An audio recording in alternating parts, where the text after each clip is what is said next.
to the Walker Report Sports Show with your host, Bradley Walker from Tampa, Florida, and co-host Adam Mangold from Cleveland, Tennessee.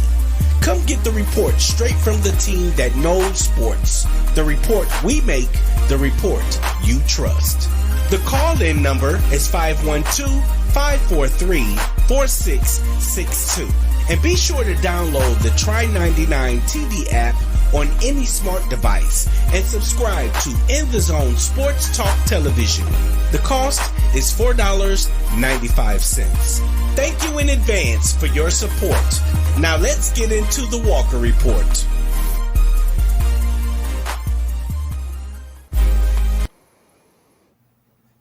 What is up, guys? It is the sports nerd Bradley Walker, and welcome to the Walker Report. Part of In the Zone Sports Talk Radio, part of NGSC Sports, guys. Remember the website. It's ngscsports.com for all your current sports content. And over there, guys, there's some articles by yours truly. If you want to take the time to read them. We are sponsored by two sponsors. We have creatingzenspaces.com, the local choice in St. Petersburg, Florida, for house cleaning, organization, decluttering, and pet sitting.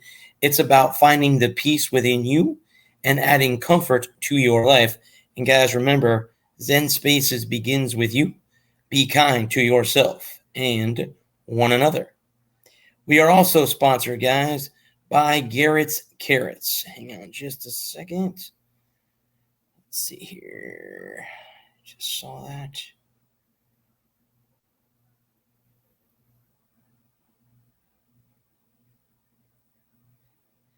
There it is. Illuminate your inner self, shatter the trendy norms, and open up your world to a newfound level of confidence and admiration. Garrett's Carrots, designer jewelry and luxury accessories, at garrettscarrots.com. Welcome in, guys, and let me welcome on my two esteemed co-hosts. Good evening, gentlemen. Good evening. How's it going? I'm still trying to adjust to the new setup here, so that's why you don't see a photo behind me. This is a new laptop, though, so I'm hoping that I don't freeze up. I'm hoping that it was the old laptop that was causing the issue. The one that was hard to. What's up, bud? Oh, I was going to say the one that was hard to gather with with duct tape in the Will of the Force. Yes. Yeah, the other one that I have, the hinges that broke, hadn't they? Broke on it. I still have it. It still works. It's just really slow. I have a friend of mine who is a computer whiz who needs to probably clean it up for me. But yeah, so this is the new setup. I ordered a cable to use my other monitor and messed that up.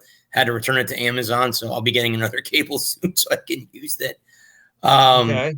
We're winning on all fronts tonight, aren't we? Yeah, I know, right? I had a week to screw everything up, right? A week off to Definitely. Right. Definitely. How you guys doing? Everything good? Can't complain. Everything? Yeah. Right? I could complain, but no one would care. Yeah. So we are here. Again, guys, new setup. In case you're wondering if I don't talk into a microphone, there it is right there. I have a lot of people tell me in the past that, oh, you don't have a mic. Yeah, I do. You just don't see the microphone. Right. But for the microphone's privacy, we keep it off screen. Exactly. Yes. Exactly. That microphone's got death threats, so we keep it anonymity. Exactly. Yeah. I cracked myself up. I'm still getting used to the thing, to the So am I. setup and everything else. But I don't have a new setup. I'm just running it off my phone, like I've been doing for like the last month and a half now. Yeah, me and Adam had to talk about that during the cigar. And you know what, bud? The funny thing is, when we smoked cigars the other day, the next day my ashtray came in. If it had been Monday, I would have. I wouldn't have had to use it again. Well, I don't mind smoking during the week as long as I ain't gotta work. So whenever you wanna, anytime you wanna light one up, you holler at me. I'm totally down. As long as it ain't like 2:30 in the morning, I'm gonna ignore that. I wouldn't be up. To be up at 2:30 in the morning, I better be like picking somebody up or recovering from a good night. or doing other amorous activities. We can't talk about on the air. We can't talk about amorous activities. Right. I'm wearing the Florida Gator get-up because they beat Tennessee last night in basketball. Sweet, huh? That explains why Peyton was quiet in the group today. So I was wondering about that. Yeah, Peyton, I think also said something about that Tom Brady's the second best quarterback. I'm assuming Peyton Manning is his number one. Yeah, I would think either Peyton or Montana. Yeah, one of the two. One of the two. I mean, haters gonna hate. Correct. That is correct. I think, and I know Lou is no Tom Brady lover, but right. Game respect game, and I think it's what Ray Lewis said when they did that top 100 greatest of all time. If I don't acknowledge his greatness, then I'm just a hater. Or no, it wasn't Ray Lewis. It was Michael Strahan or Ray Lewis. It was one or the other. Both of them. They said something very similar to that. And of course we can talk about Spygate and we can talk about Deflategate. Those are the questions that are going to come up, and there's and it's all in the past. And they happen. And there's a large chorus of people saying, well, so and so didn't get into this and so didn't get into that because of their cheating, but yet they weren't punished for their cheating. And I think that's the biggest difference is that Bonds and Sosa and Clemens and McGuire are being punished retroactively. And that's why they're not going into the Hall of Fame. And I think that, had they been suspended, and I think A-Rod, I think A-Rod's just being punished because he's A-Rod and nobody likes him. He's not, I think that's the biggest thing, for a borderline guy like A-Rod who's got numbers and a ring but isn't well liked by the media. You've got to be liked by the writers. If the writers don't like you, they ain't gonna put you in. Nope. Yeah, that's true. How's it going? I'm already rambling. No, that's okay. No, it's okay. No, but I think you're right. Hey, Adam. Yeah, that's true. Because there's some that they just don't like for one reason or another. Because we'll talk about that later on in the NFL part of the Bradley, show. I've got a bone to pick with you, sir. Go ahead. You forgot to call me yesterday and help me get that thing set up. And I feel very bad about that. I do. I got busy. So I'll tell you what, Gerald, I'll be home tomorrow night. If you want, I'll give you a call.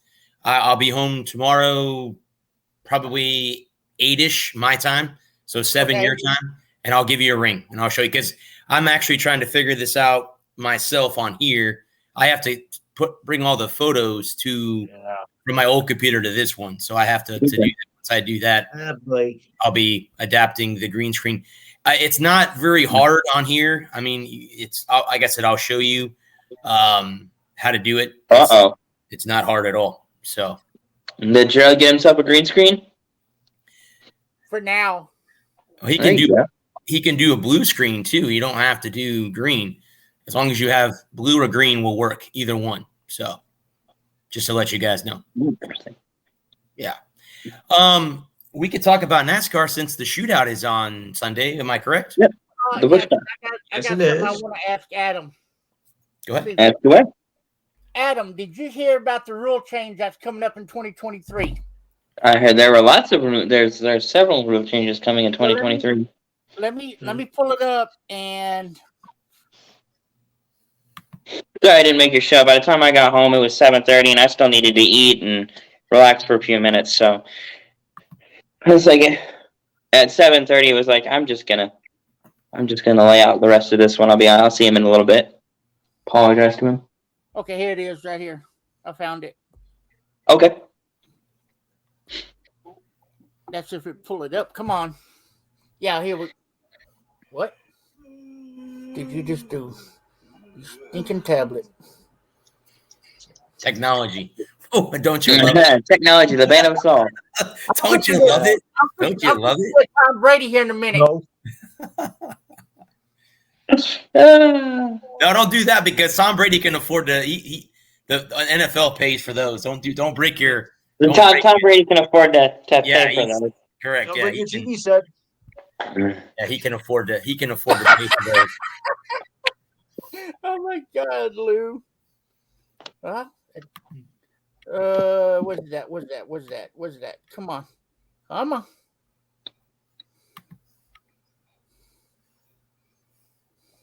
It's a No, Bengals player for you. it just disappeared on me. Oh, But it was remember when Ross Chastain drove up on the wall? Yeah. Hail Melon. Yeah. NASCAR saying no more. You do that, you're gonna be penalized. You're going to get a time penalty. I was going to talk about that too. So yeah, To me, that's taking the fun out of racing. Yes and it's no. always been done, right? I get it. I get both sides of the argument from a safety standpoint. Like, think about let's move Denny Hamlin up 6 inches, right?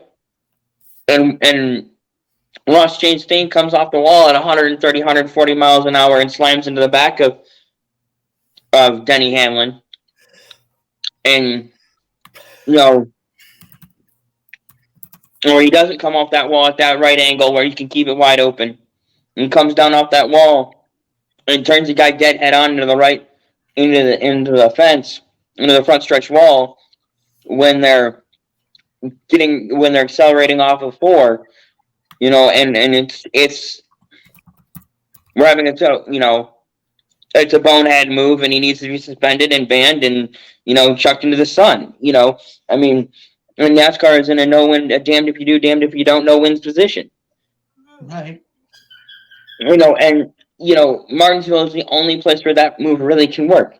I mean, anywhere else, and you just carry so much speed off into the corner that you can't hold it wide open, throw it against the wall, and hope it sticks.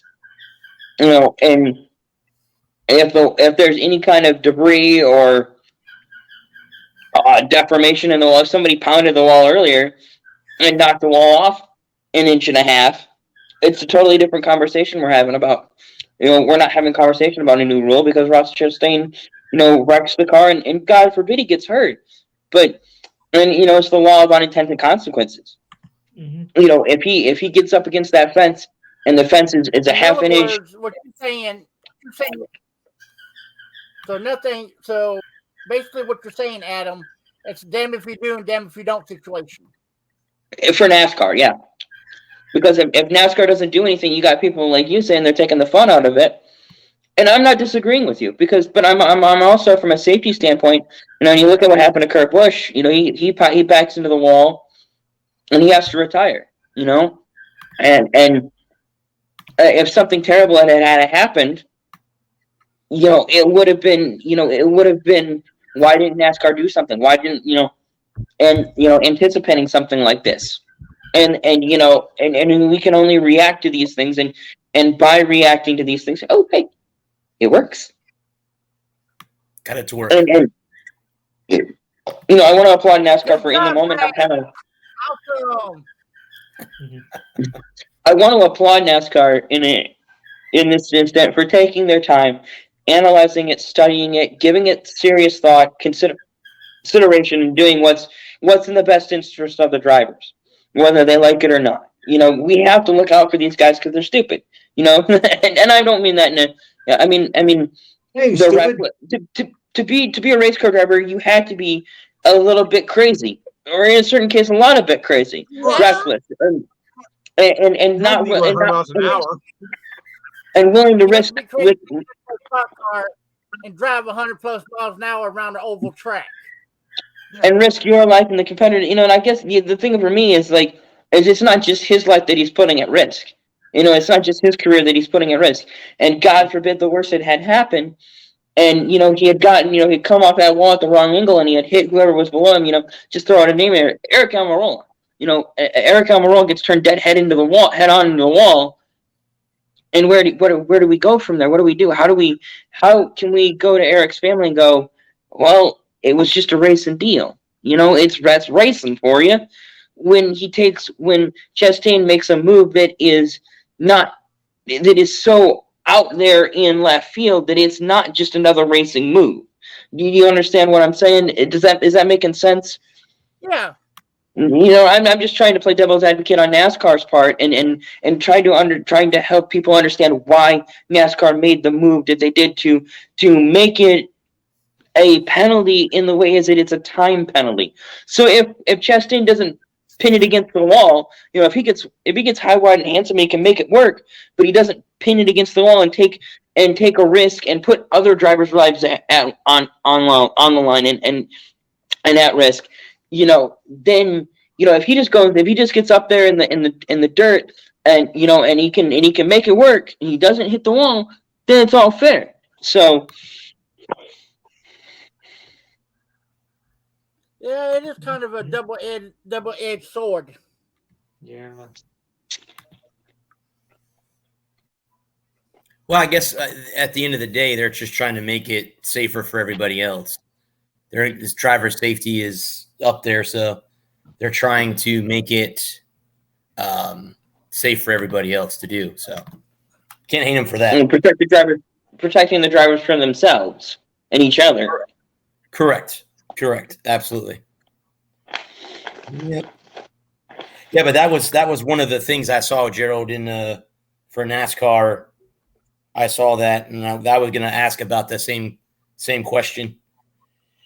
That was the same question I was going to ask. So, but that. Sorry about that. No, you're good. That's fine. I mean, that's fine by me. Yeah. NASCAR driver Max Gutierrez involved in a car accident. His brother was killed. Did you guys hear about that? I don't recognize the name. It says Max Gutierrez is. That sounds right, but I still don't recognize the name. Yeah, they involved in an accident. Okay. So let's see here. Let's see what this says right here. Maybe he's a Busch car. Busch. I think I was wondering if he was an ARCA driver. Yeah, let me see something here. Or maybe he raced in the 90s or something. I don't know. Let's see here. NASCAR driver involved in a car accident. Mass was involved. Passed away. Oh, Gutierrez is an up-and-coming driver who competed in 4 NASCAR Craftsman Truck Series races in 2020. He also has several ARCA Menard Series starts in his resume, including a victory 2021 in the ARCA Menard Series East at Florida's new Smyrna Speedway. Okay. So his brother was only 17 years old when he died. He was in the Mexico Truck Series. And his brother won in 2018, won the championship there. So his brother was only 17 years old. That's young. Oof. That isn't even living life. Getting a chance to start. Yeah, that's not even living life. No, it's tragic, man. I'm not kind of ironic a race car driver to lose his life in a car crash, right? Mm-hmm. In my like morbid ways. Yep. And I don't know if y'all heard about this or not, but I brought this up on my show, and Lou was there when I did it. There's an arrest warrant issued for Cincinnati Bengals running back Joe Mixon. I saw that clip. I'm not surprised though. We'll get into that. We'll get into that later on in the show. Expand upon everything. Really is. Yeah, I saw that pop up. I saw that pop up Not earlier. surprised, Joe, at all. I'm sitting there thinking, can't these players stay out of trouble? We'll get into that more. I got thoughts about that. We'll get into that more later. I got some things I want to say about that. Then we got Stetson Bennett getting in trouble in Dallas for public intoxication. Moron. Again, that's later on in the. We're teasing them. We gotta keep the people watching. We don't give away all. We don't want to give away the goods before the show even gets going. Yeah. Right. Well, I had some questions about the WNBA. There's been some big Breonna Stewart's coming to your Liberty, I hear. Did she sign a contract? Yes, and the Chicago Sky are cleaning house. They've lost 4 key members from just when they won the championship 2 years ago, and they're all bolting out. And Brianna is going west to east, so that might put now the New York Liberty in contention, and hopefully finally win a WNBA title. I hope. And did Candace Parker also sign with the Liberty too? Candace Parker, I believe she did too. Okay. I thought I saw that earlier in the week. And somebody else, I thought some other veteran player too also, I think, signed with the Liberty earlier before I got on here.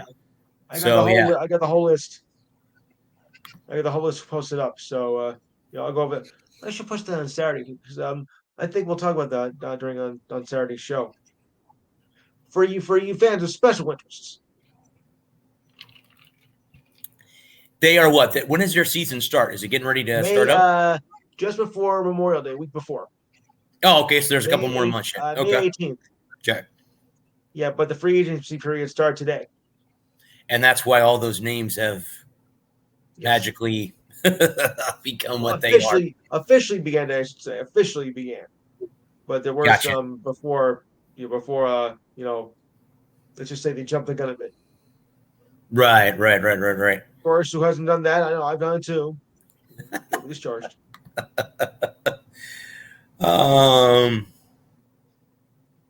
So as far as the NBA goes, it looks like it's still Boston, but it looks like, according to an article on ESPN.com, that Boston's getting caught. The rest of the East is catching up. Watched them demolish somebody the other night on TV. Yeah, the Nets demolished the Celtics demolished the Nets. That game was over 5 minutes into the first quarter. That's what it was, Lou. Yeah, I remember that now. Yeah. Yeah. It was like 100. They beat him by like 40 points or something like that. Yeah. I think that was the final or something like that. 130. I think it was, correct me if I'm wrong, but I think it was 136 to 98. Yeah. Something like that. And their free agency is about ready to start soon, right? January 9th. Oh, okay. There you go. Yeah. So we're a week away. Next week it'll start. Okay. So next week, guys, we'll have some more NBA news. About all the NBA trade deadline is before the All-Star game, but the NHL trade deadline is later. Yeah. Because their season started earlier. So isn't that funny how that? I don't get the long layoff. Right. I never understood that. I figured since hockey started early, they would get their trade deadline and before the All-Star game, but it's going to be after the All-Star game, and it's a month after the NBA trade deadline. I never understood why. Yeah, that's kind of weird. How it's weird. I always thought it was weird. And yeah, the NFL, their trade deadline is long before the Pro Bowl or the anything like that. So yeah, I think it's tomorrow. No. The new NFL season starts March next month. March 18th. Yeah, so the day after St. Patrick's Day. I'll be at a Lightning game that day. Lightning versus Canadians in Amway Arena. And don't forget to wear the green. Oh boy. Don't forget to wear green. Sorry. God. I'll make sure I wear something green that day. Even though I guess I am kind of part Irish, so I guess I would have to wear some kind of green that day. So I can wear it. I do have Irish in me, so I do have to wear something green, but I don't because I don't leave the house hardly. I can wear a USF shirt underneath my hockey jersey to get away with it. It's not easy being green. Hey, return. Sorry about that, gentlemen. No problem.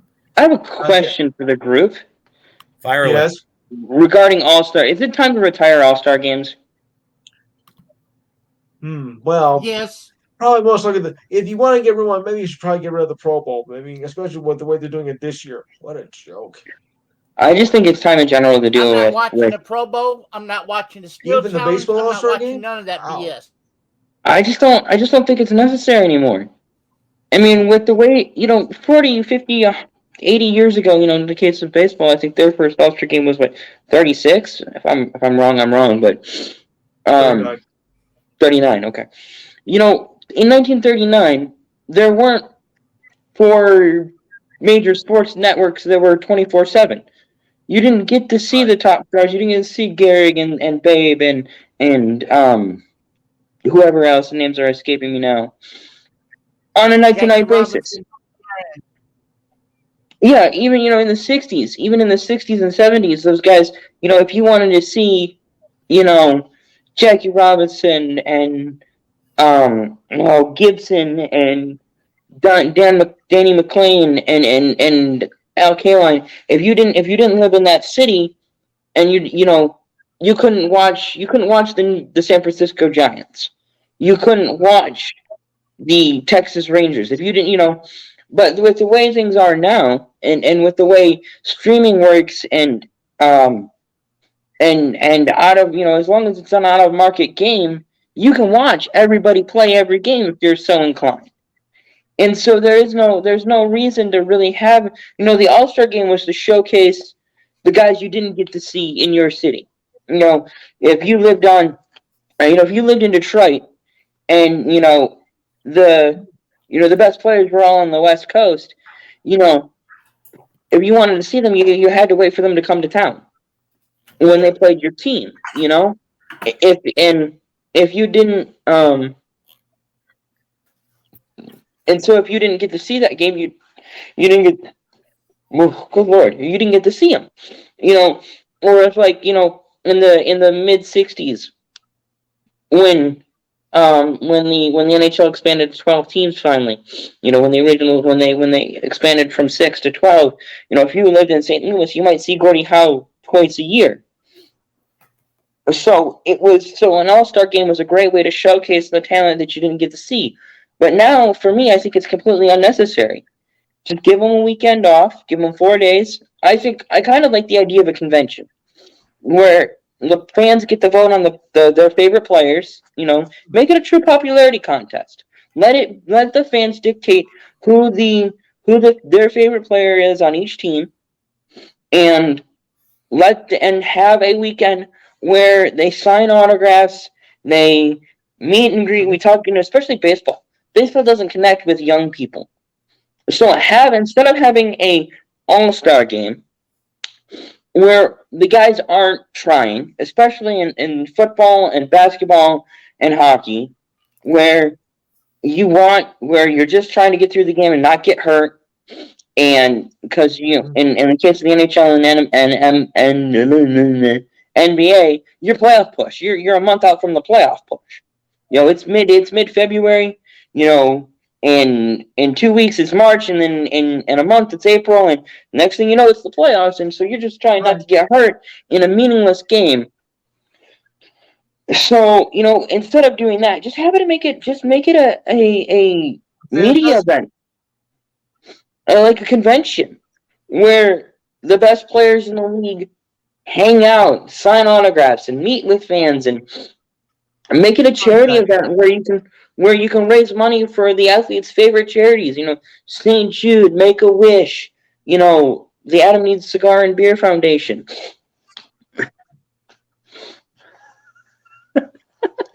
Okay, maybe not that last one, but I figured you'd get that. You would say that.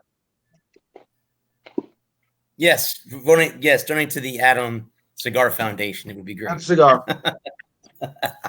But you know what I mean. I think that would be a great way to showcase, to actually, the NHL.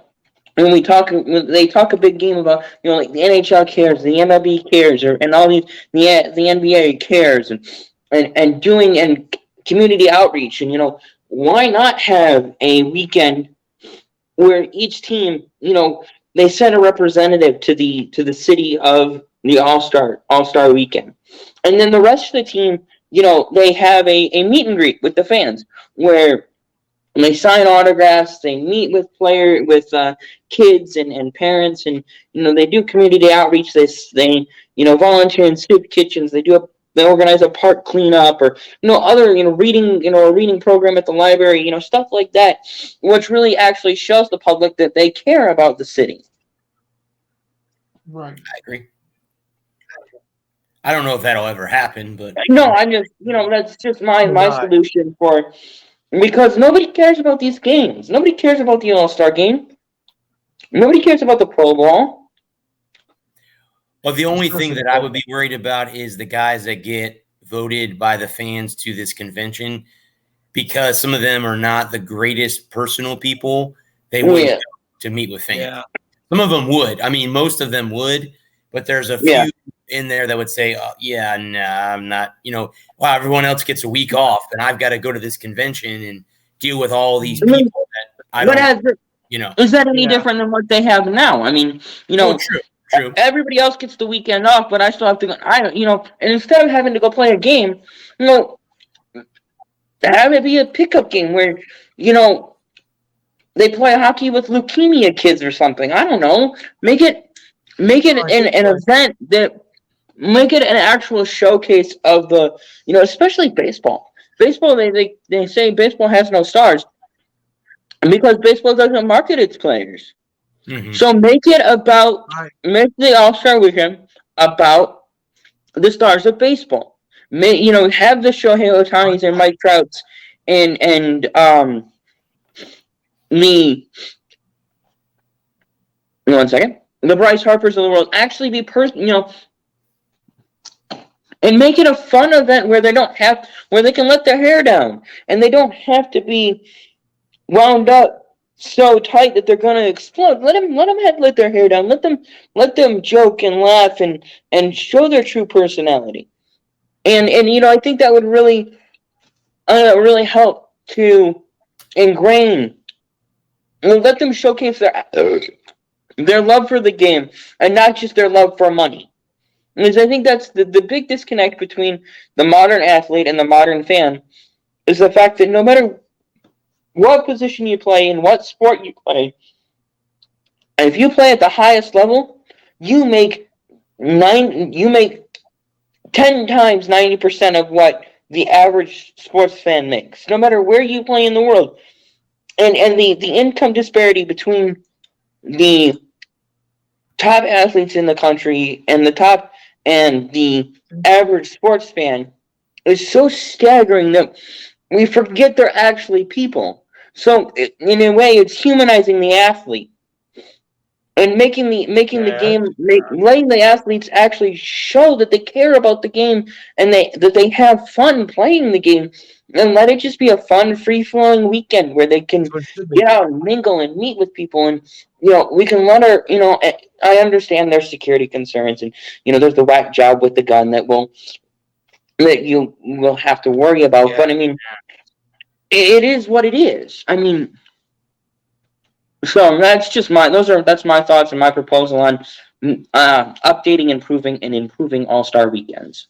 Yeah, well, of course, what Bradley said, I don't know how, because some of them are not, actually people persons, and how they be obnoxious, asking for autographs and stuff. I'm like, why am I doing this? Why can't I afford it? Why do I go to this cockamamie thing and whatnot?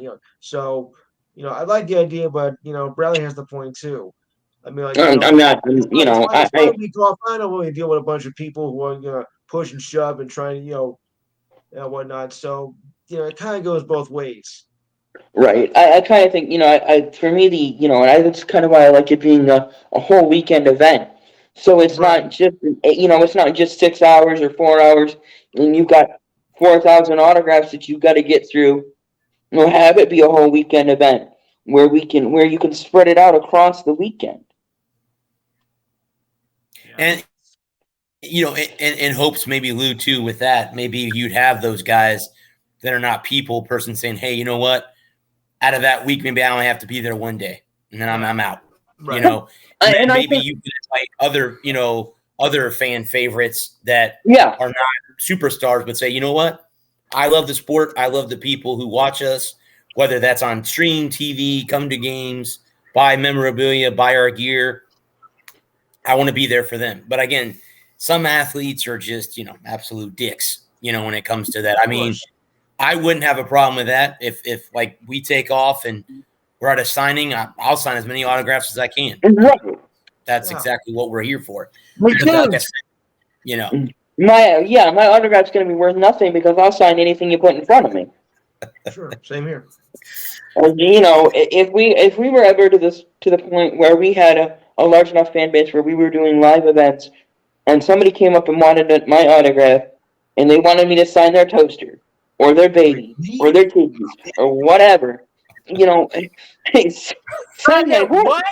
Did he just say booby? Yes, he did. He's allowed to say that on the air. That is clear.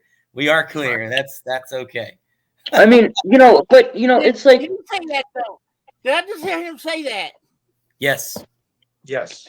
I'll sign anything you want.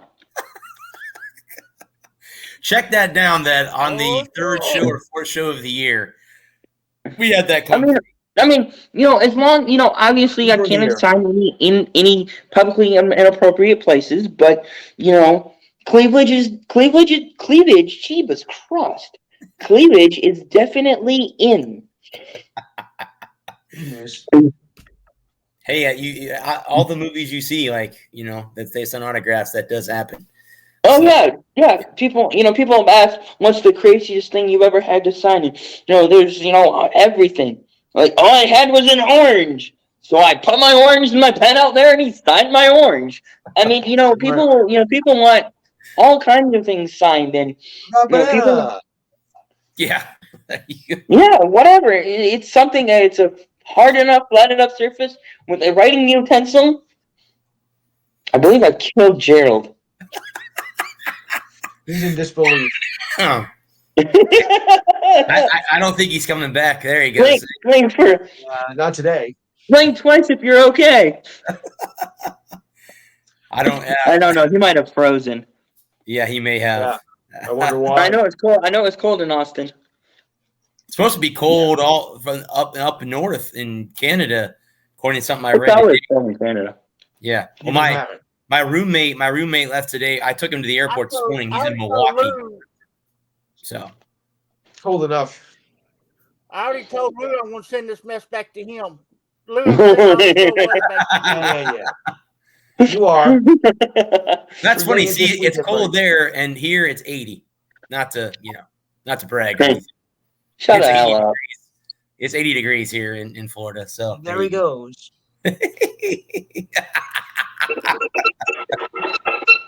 Yeah. Yeah. So. And that's what I have to say about that. It's supposed to rain tomorrow, and it's supposed to cool back down. No, it's only 73 degrees. Yeah. Ooh, break up the parka. My roommate's in Milwaukee, and I think he checked the weather today. It was like 19 degrees up there with snow. That's normal for them. In Milwaukee. So, that's bog standard for Milwaukee. You back, bud? Yeah. He left here this morning. It was 70, 78, and he flew into Milwaukee, and it was like 9 degrees. So he lost like 70 degrees in temperature. That's a pretty strange place to go for a vacation. He's there for a cosplay convention. He's a cosplayer. Anybody knows what a cosplayer is? They dress up like their favorite anime. That was kind of my idea. It's like a con. Like a sports con where your favorite players are going to be there. You get to meet and greet, and you have legends and sign autographs and that kind of idea. That was my kind of idea. Where obviously, of course, like you said, there are going to be athletes that have no interest in doing that. Okay, fine, whatever, be that way. But for the vast majority, I think they understand which side of the bread they're. I can never say that correctly. Which side the bread is buttered on? Oy vey. Yeah. Who gave me a speaking job? Let's talk about Lou's favorite letters in the alphabet. The USFL. It looks like to me, just like they did last year, they have 3 hub cities. Detroit is one of them. Canton, Ohio is one of them, and they have another one. So tell me how the league is going to draw fans if they keep having neutral site locations. You won't draw fans, but I heard that that they were going to have each team playing the home city this year. Well, that was the first report. Especially the Giants. Yeah, I think they went back on that because they didn't have enough money or something. I'm not sure. Well, if you But don't have money, then I guess and one team is pulled out. They're yeah. I think it's one. I think it's one of the teams in Florida. They're being suspended for this year, probably for the same reason. So I guess if it's you don't have the fan base of money to have your own team, yeah, then I guess that is a logical thing to play in a hub city. But it's really not going to draw up anybody's any new fans. And with the Archer coming up in another couple of weeks, Yeah. this is going to be the battle of who's going to survive if either league survives at all. I mean, Yeah, neither yeah, one of them. the USFL was lucky to get through its first year. I mean, who knows if they'll survive the full second year? And I'll give the XFL half a season before they fold again. I don't think this is going to be a survival, assuming they survive at all. Well, Yeah. I mean, to me, they're battling each other, which they shouldn't be doing that, number one, because you're going to take fans from one or the other. But number two, I mean, here in Tampa, we lost both the teams. The Bandits went to Memphis in the USFL. Yeah. And the XFL, we lost the Vipers to Orlando. So, right. I mean, we don't have – I mean, I haven't been asked to cover them, and I'm not driving an hour and 2 hours to Orlando one night a week to cover them. That's not in my – not happening, because if it was pro football, be a little bit different, but it's not pro football. So, and I was there for like one Vipers game before the league shut down by the pandemic. So I could say I was at least one XFL game before the. The easiest way for them to draw fans? Etch a Sketch. Very true. Very true. I mean, but really, in all honesty, Lou's not wrong. I don't disagree with him. I mean, how do you draw? And not just draw a fan base, but sustain a fan base that I kind of liked the USFL last year. I mean, was it NFL football? No, but was it better than nothing? I mean, yeah, it was better than nothing. It kind of filled that gap of not having any football between the Super Bowl and training camp, spring, August. And it wasn't the worst football I've ever sat through. It was okay. It wasn't it wasn't anything to write home about. It wasn't like I had to get on here and extol the virtues of the XFL every week. But the handful of games I did watch were okay. They were okay. I think the original was better, but Well, Donald Trump sank the original because he wanted to go and play. He wanted to go up against the big bad NFL. Correct. And the only one that wins is the NFL. Right. Yep. That was a dumb move. But, the original was better. The original had money. I will bang this drum until I am blue in the face. The original XFL or USFL had the money to challenge the NFL for talent. The new XFL, the new USFL, they don't have the money to challenge for the talent. True. Even the bottom of the league, even Mr. Irrelevant, Brock Purdy, was not going to sign with USFL. I want to say one of the former Packer quarterbacks, not Jordan Love. Who was the other one that backed up Aaron Rodgers in Green Bay before Love? Somebody else. One of them signed with the USFL the other day, from what I read. Yeah, I can't remember the quarterback's name, but yeah, he signed with the USFL the other day. But yeah, it's here.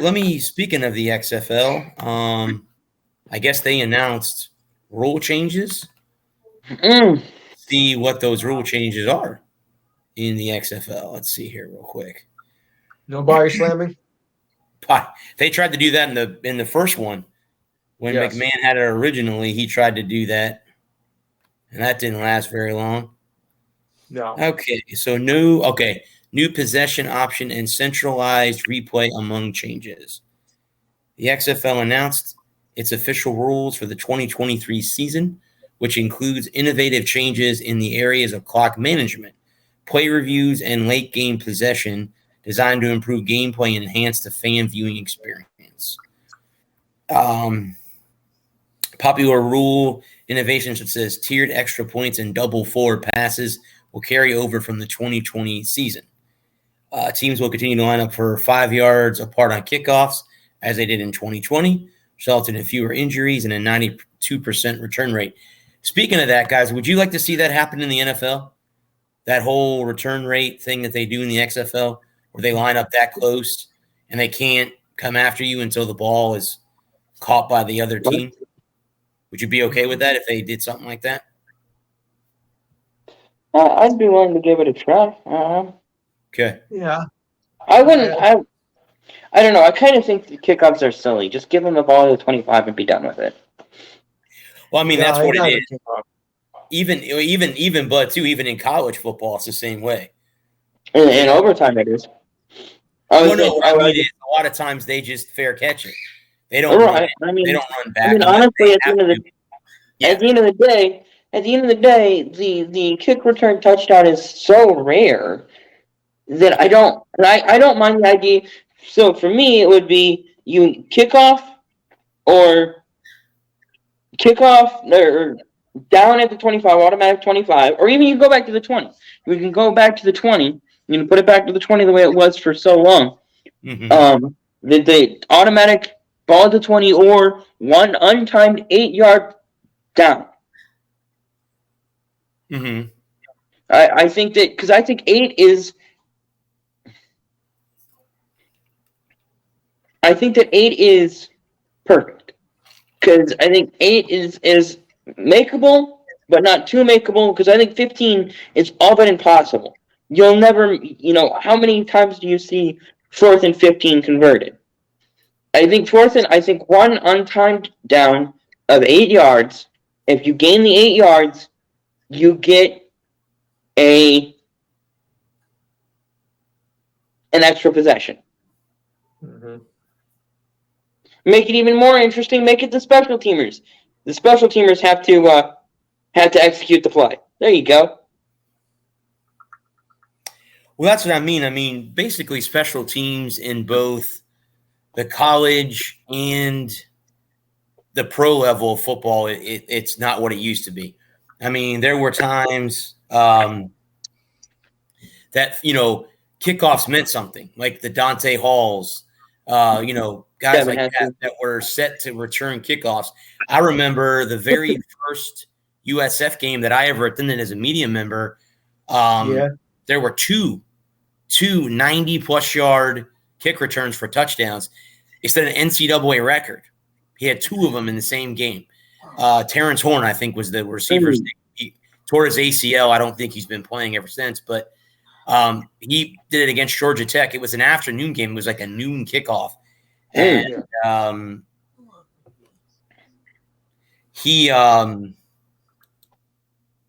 so I mean, as far as I'm concerned, and I know because if you look back at the past when there were a lot of injuries on kickoffs, plain and simple, and the NFL said, you know what, we got to take it out. We got to take those out.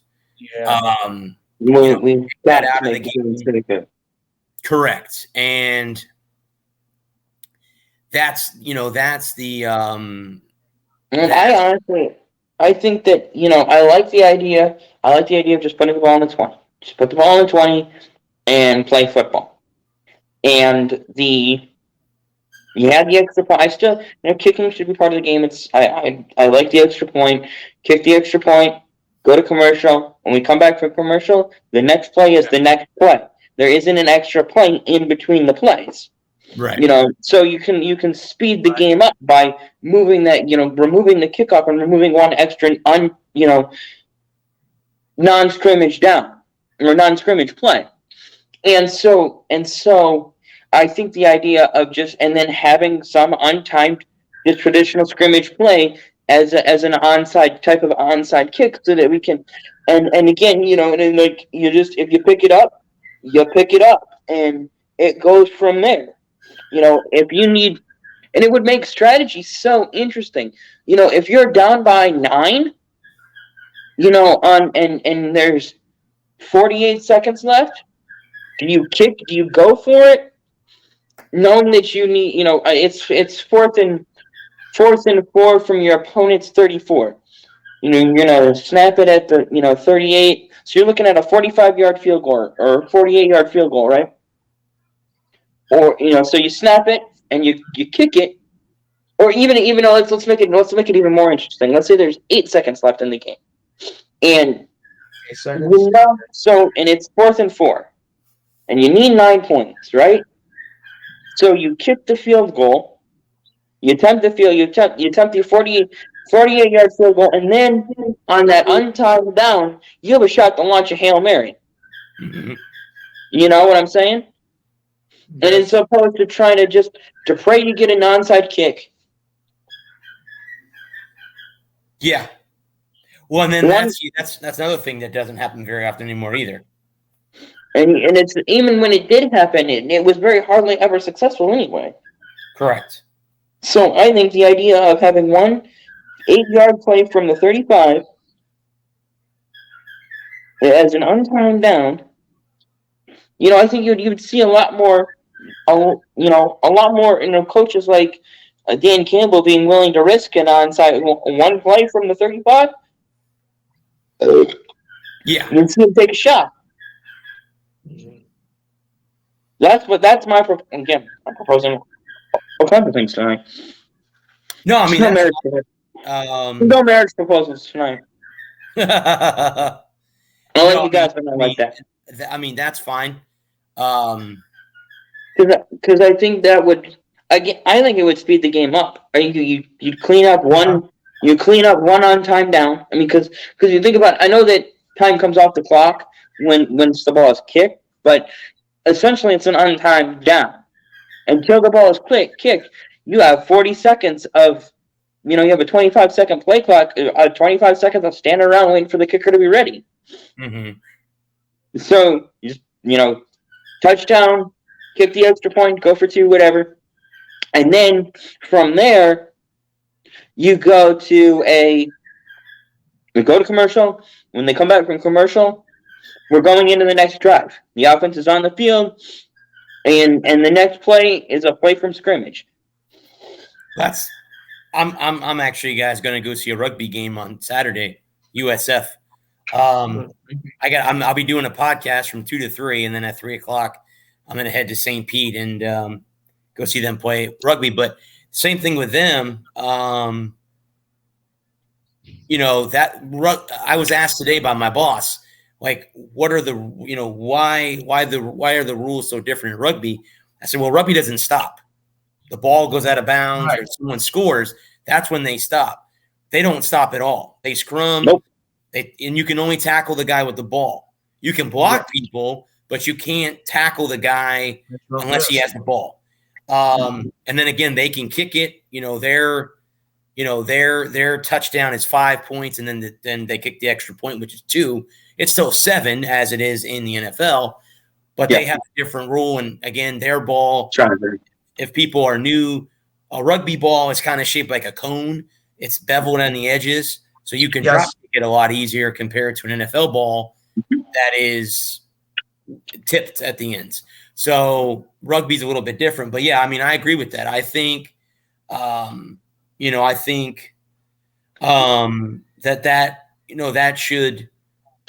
should be something that should be looked at.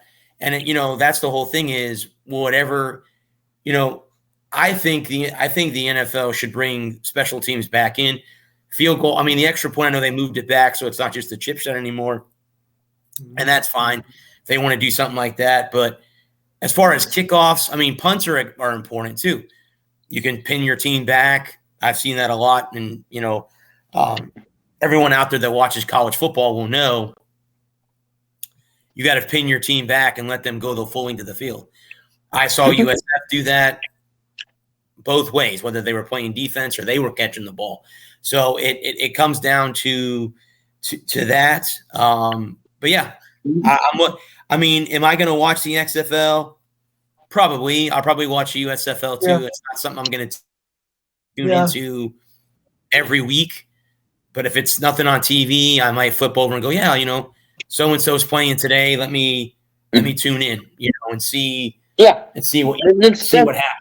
If I'm channel surfing on a Sunday afternoon, if the race is kind of blasé and they're kind of riding for the next 20 or 30 laps, and I'm channel surfing, and I see the XFL's on, I'll stop and watch for a while, or the USFL, but I don't consider it must-watch TV. It's okay. Right. No, I don't honestly think it's much watch TV either. In all honesty, I think Lou would consider it not watch TV. yeah. He how much does he love the XFL and USFL? We're gonna tune to him every week and ask him that question. Yeah. Ask him those questions like, hey, what are your thoughts on this past week? Did you watch that play? Did you watch that quarterback? No. I think it'd be easier to get Lou to watch a truck race on a Friday night. I think we'd see Lou in a half Islanders, I think we'd see Lou in a half Islanders, half Giants jersey before we could get him to watch the XFL. Or in the Boston Red Sox gear. Yeah. Never. Never. See, there you go. See? We found one. The Boston Red Sox. Ugh. Oh my goodness! I'll be stuck in traffic to watch a Red Sox game. No, he still wouldn't watch an XFL game, but he'd step into traffic before he'd wear a Sox jersey. I would watch XFL. Yeah, I would. We found the straw that broke the camel's back there, Brad. It's a Boston Red Sox jersey. It's the Boston Red Sox jersey. Boston Red Sox anything. Okay. It's the scene in Anger Management when Heather Graham takes her clothes off and she got the Boston Red Sox bikini and Adam Sandler's there. That's Lou right there. Lou's like, no, Boston Red Sox, XFL. I'm XFL. That's Lou right there. That is Lou right there. Right there. Oh my God. I'll even watch rugby over that. Rugby's fun, man. I like rugby. If it's played right, it really is fun to watch. I've only been one. Sevens are quick. Sevens are great. If you ever, Lou, if you don't want to watch the full 15, just YouTube seven rugby. Those boys move quick. I mean, it is. Aussie rules football is good too. I like Aussie rules football. Well, the Rugby World Cup is this year. So as we get closer to the World Cup, we'll start talking about that. But the Rugby World Cup is happening this year, and the defending World Cup champions is South Africa. So that's my boys. That's the team that I pull for. So, but I like. Go ahead.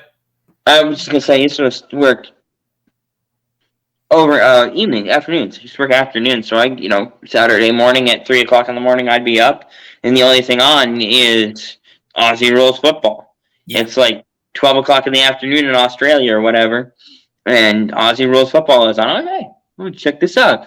That's actually pretty cool. Yeah, true. It'd be waiting for an endurance race to come back, like Le Mans or the 24 Hours of Daytona or whatever, and I'd just be scrolling and flipping channels and see the Aussie rules football on it. Okay, cool.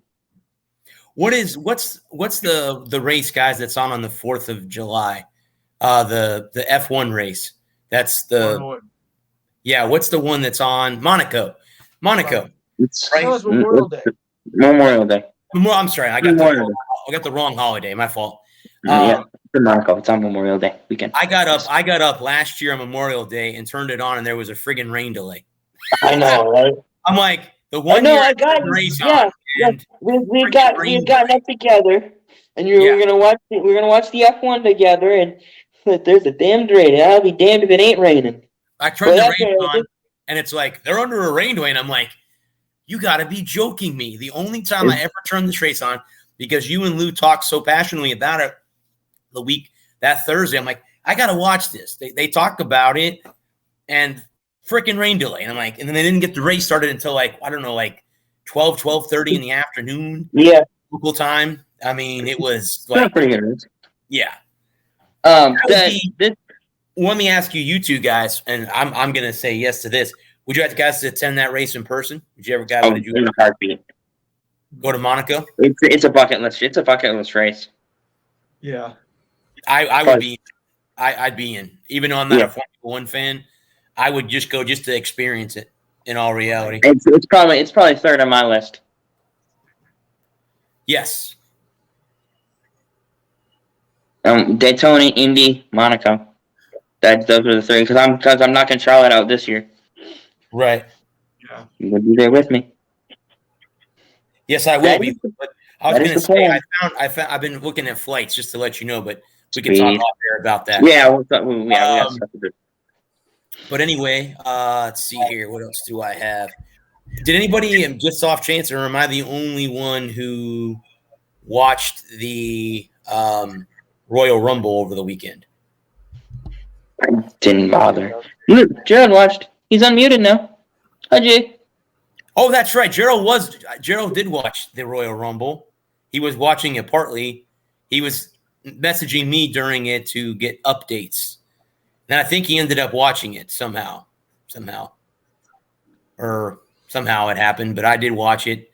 Cody Rhodes won the men's Royal Rumble. Rhea Ripley won the ladies' Royal Rumble. Roman Reigns retained his title. That was the biggest BS scene at the end of that pay-per-view. WWE went way too far with that. Let's see. What's his name retained her title against Alexa Bliss. I can't think of her name now. Bianca Belair retained her title. And that was it. There's only 5 matches, and I think Elimination Chamber is next. WrestleMania, I think, is if I remember, correct me if I'm wrong, is a two-night event thing. So yeah, like April 18th and 19th this year somewhere. It's in April. Yeah, my buddy that I went over to watch the Royal Rumble at his house, we made a deal. One night we're going to be at his place. Next night we're going to be at my place. So I'm going to get to watch both. Both nights of the Rumble. Or use his Peacock login on my Fire Stick so we can watch the pay-per-view through streaming that way. But anyway, yeah, I just wanted to mention that in case anybody wanted to. ML, go ahead, bud. I didn't watch. I like Rhea Ripley. She's cool. That's all I got to say. She's going after Charlotte Flair at WrestleMania. That's who she challenged. So it's too bad China's gone. Because I think they would have had a great rivalry. I think those two together would have been excellent. Just like The Undertaker and Sting. If both of them had been healthy enough to face each other, I think that would have been kind of a cool thing. Or about Hogan and Sting? Or Bray Wyatt or somebody like that too. Yeah. Did you mention peak Hogan and Sting? Oh, wow. There you go. Yeah. Yeah. Well, did we have peak Hogan at Halloween Havoc when Sting came back as the Dark? Did they actually face each other? They did. At Halloween Havoc, they did. When Sting first came back with the whole crow outfit, they were, I think that was kind of prime Hogan. I don't know. It's kind of prime second run Hogan. Yeah, I mean, it wasn't the American, or what was it called? The Real American, Hello Hogan. It was the the Hollywood Hogan. NWO. Hollywood Hogan. Yeah, I kind of like that clip, the Sting Hogan match at Havoc. Okay, I didn't know they had faced each other. That's my bad. Yeah. I thought that was one that got missed because they never crossed paths together. Yeah. See, I mean, we can go back and say, how about Big Show versus Andre the Giant? I mean, how cool would that have been to see? Yeah, I know that would have been amazing. For a little while they build Big Show as Andre's son. Yeah. Yep. It's just sad that we didn't get a chance to see that. Yeah. Andre's health deteriorated before we saw Big Show, or he was prior to becoming the Big Show. Yeah. He was in a WCW prior to coming to WWF, or at that time it was a WWF. Before WWE. Yeah. So there we one of the shows in the future, guys. If you guys want to do that, we can do dream matches, rivalries in all sports. Put them all together and debate them, and that's something that we can do. We can do that next week if you guys want to. We have the Super Bowl to preview. Other than that, I don't really know of anything else that's going on next week. So we can always I'm down. Do like an hour and a half debate on stuff, and then the final half hour we can preview the Chiefs and the Eagles. Talk about all the prop bets, all that stuff of what's going on with that. So we can do that if you guys want to do that. Send me some ideas so I can look up we can look up wrestling matches, college football. I was watching a video the other day, a YouTube clip about the greatest conference championship games that we never saw because we lose. One of them was actually recently with the Bucks and the Packers, because it would have been a rematch of the year before, but both teams tripped up in the divisional round. The Bucks lost to the Rams, and I forget who Green Bay lost to. The 49ers. Okay, there it was. Yeah. So both teams tripped up in the divisional round, but they were going through back to when the Chargers were in San Diego. They never got to play against the Steelers. You're talking good matchups that we never got to see. So if you guys want to do something like that, I'll go through the video. Yeah. I don't know if we could. Are we allowed to play the video, or are we going to get copyright? No. Yeah. Send me the link to it so I can at least take a look and get an idea of what we're talking about. I mean, definitely be interesting. I can do that. Yeah, I can do that. We were talking about rivalries. The first name that popped in my head was Andre Agassi, but I can't remember. I can't remember. Agassi Sampras. That's I would say Agassi Sampras. There you go. Absolutely. McEnroe Connors is definitely. I was thinking McEnroe versus the world. McEnroe Borg was the best rivalry in men's tennis. Yes. Might be the all-time greatest in my opinion. If you ask it was if you ask him, it was McEnroe versus the world. Yeah, that's actually a documentary. That's entitled. Is it a 30 for 30? Yep, that's entitled that. Correct. How about I was just thinking. I lost my train of thought. There was one that just popped into my head that we were just talking about. Oh, that's what it was. Nicholas versus Palmer in golf. Jack versus Arnie. Yeah. That was always a great show. Versus Jack. Yes. We could sit and talk about the standard ones like the Michigan Ohio State, the Army, the Yale, Harvard, Alabama, Auburn, Florida, Georgia. You could talk about, all those, but we could talk about the other ones that don't really get talked about. How about Dallas, San Francisco in the 90s? That was a rivalry. That was in the 80s. In the 80s as well.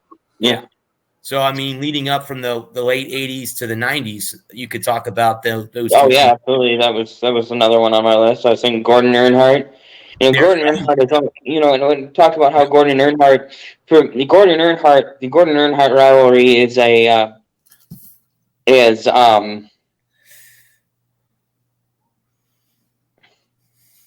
mystique. It's nostalgia because Gordon Earnhardt, they were kind of friends. And they were rivals, but they weren't Gordon and Waltrip. If you want to talk about Dale Earnhardt's rival, it was Gordon, it was Waltrip, it was Bodine, it was Wallace. Those were Dale's real rivals. Well, I was going to say, how many other ones were there in NASCAR outside of those two? Would you say? Patty Pearson, the Allisons and the Yarboroughs. Okay. I mean, there have been some great Kurt Busch versus the world. I mean, there you go. Brad Keselowski, Carol Edwards. That was a good one for a while. What about Detroit, Colorado? Detroit, Colorado, and the hockey, correct. Yeah, in the 90s. Best hockey rivalry. Well, then you could say, how about Boston, Montreal? Mm-hmm. Yes. Boston, Montreal was they still hate each other. Oh, yeah. They still hate And then, Original 6. if we're talking about greatest rivalries, you got to talk Boston, New York. Oh, yeah. Yankees, Red Sox, Knicks, Celtics. Yes. You can go down the list. Yeah. Yep.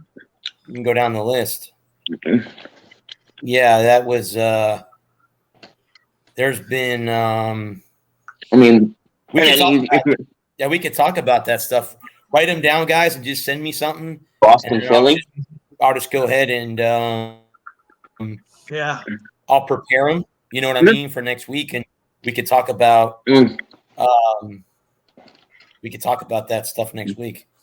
I was looking up something real quick. Hang on just a second. I wanted to see. Oh, what about Philly and Boston? Let me see if you guys can name this movie. Trickle versus Burns. I want to say Tin Cup. Nope. Not Tin Cup. Not Tin Cup. Cole Trickle versus Rowdy Burns. It should be one. Rowdy, yeah. Thunder. Yeah. We can make up some movie ones. You can make up. What about if we're going to talk about movie ones? What about the greatest sports movie ever? So based on a true story. Which one? Miracle. Miracle. USA versus the Soviet Union. Yeah, 1980. Lake Placid. Mm-hmm. Or you could even go as far as saying the Ducks and Kings. No, who was the Mighty Ducks? No. Who was their? Oh, Iceland, Team Iceland. Well, that was the second one. The first one I'm talking about. Who was the team they played against? It was the Ducks and somebody else. The snooty rich kids. Yeah, it was the rich kid team, and I can't remember their Blades. They were the Blades. Yeah. They had that hawk. No, they were the Hawks. The Hawks. There it is. Yeah, because Adam Banks played for the Hawks, and then he went to the Ducks because Yeah. So we could talk about that too. We could talk about absolutely. Trickle versus Burns, Ducks versus Hawks, USA versus USSR, Lauda versus Hunt. There you Lauda versus absolutely. What a rivalry that was. Well, Burns hot and Burns bright. If you that's based with the Miracle and then that movie right there, those are based on actual people that actually happened. I mean, the Trickle Burns thing is nothing. The Ducks Hawks is nothing, but those are actual real, based off of real events, right? Yes, survivors and stuff like that. So, but yeah, Kevin Costner versus good acting. Write them all down. If you think of any, write them down, and we'll spend the first hour and a half of the show next week going through them all. We can joke and have a fun show, and before Super Bowl Sunday, we don't. I'll make some popcorn. So we could do Earnhardt Gordon, and go through all of those. Absolutely. We could do Steve Spurrier versus Bobby Bowden. Ooh, that's a great one. Coaching rivals. You could Bo versus Woody. There, I was gonna say you could do that one too. Go through all the coaching things too. Oh yeah. What about a bunch of those?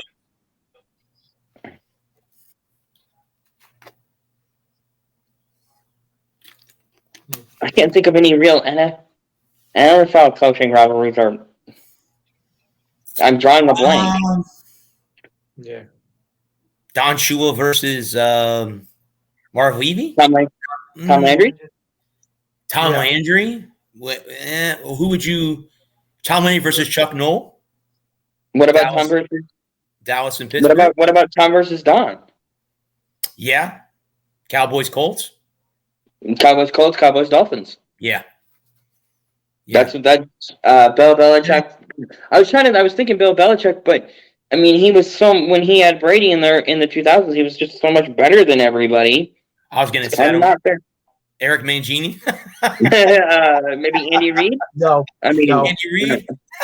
What about maybe Tony Dungy? Who knows who I'm talking about with Eric Mangini? He knows who I'm referring to. Yeah, I know. Yeah, it didn't. I was talking earlier about Spygate, so I thought I'd bring that up. Yeah. No, definitely. Yeah, Bo versus Woody, definitely. Bo versus Woody. You know, I think it's easier for college coaches because the coaches are more the face of because the turnover is so high in college football that the one constant is the coach. You know, like Bobby Bowden versus Steve Spurrier. Yeah, thank you. Like you had said, you know, the one constant. What about Joe Paterno and versus everybody? I mean, you know, like he didn't. What about oh God, I just had one. Lou Holtz versus Lou versus Jimmy Johnson. That's the one. Thank you. Uh-huh. What do they call that? The cons. What do they call Catholics that? versus convicts. Catholics versus the convicts. Yep. Because they consider the University of Miami a bunch of criminals. Well, because they were a bunch of criminals. They were a bunch of thugs. I mean, let's not mince words here. Those great Seminoles teams, they were a bunch of cons. They were not or Canes team. Sorry. It was the Canes. I don't say that, Rich. Rich will get on you. I know, right? Tell me about my attitude again. Oh, wait a minute. Rich can't. Obviously he can't watch. We have to post it later on. But yeah. Not watching. We'll have to get in. I was kind of hoping Gerald would stick around for the end of the show because you needed time to come back before the end of the night. So there he is.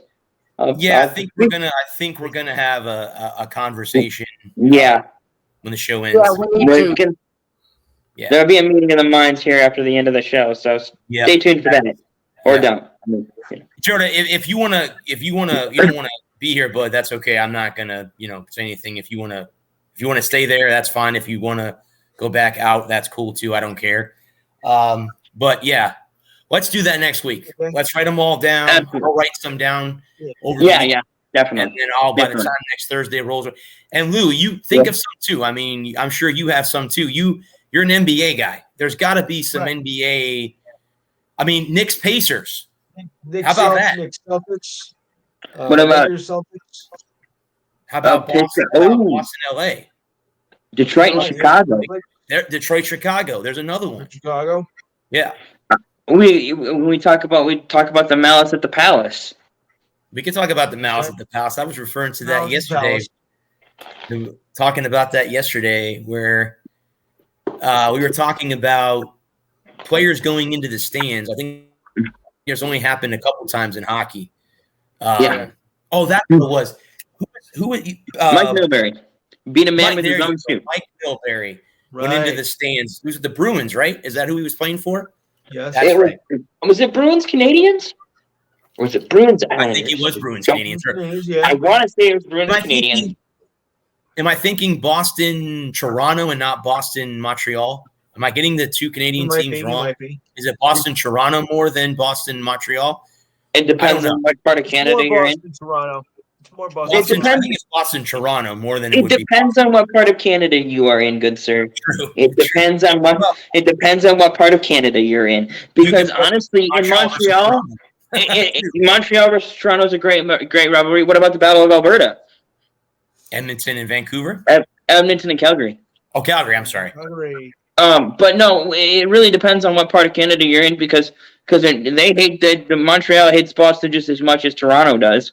I mean, and they hate each other. The only people that hate Montreal more than Leafs and Bruins fans are Canadians fans. So isn't Yep. Speaking of that, I'll be at the game after St. Patrick's Day against Montreal. And I'm going for one of my friends' birthdays. Montreal, the Canadiens. The Canadiens, coached by Martin St. Louis, the former Lightning player. Yep. Any player. It was funny. I was talking to one of the Canadian they were the Royal Canadian Air Force jump team, and this is another tangent and a total aside, but it's what I'm good at. But he was talking about being in Quebec and then being in the French part of Montreal, and he can't speak French Canadian. He's like, I'm not very, but if I go to Paris, I'm great, can nail it. See, in my own country, I can't speak, I can't communicate, but I go to France, and I have no problem talking French. They have a different kind of French in French Canada than they do in Paris. Yep. Wow. Kind of like the Spanish that they speak in Mexico is totally different than the Spanish they speak in Spain. Did not? Well, I mean, English people say we speak American. We don't speak English. Right. We speak American. We speak American English. Yeah. That's So I was. We should speak American. It was. I got a friend from work who's going to England in March, and I told him he needed to brush up on his English. Drink a lot of tea, eat crumpets. Drink a lot of tea, Right. eat crumpets. He'll fit right in. You gotta know what a. Fit right in there. He'll fit right in. Speaking of that, guys, MLB spring training's right around the corner. Well, can it tell us to bring spring with it? Yeah. You mean the weather? Yes. Is that what you're talking about?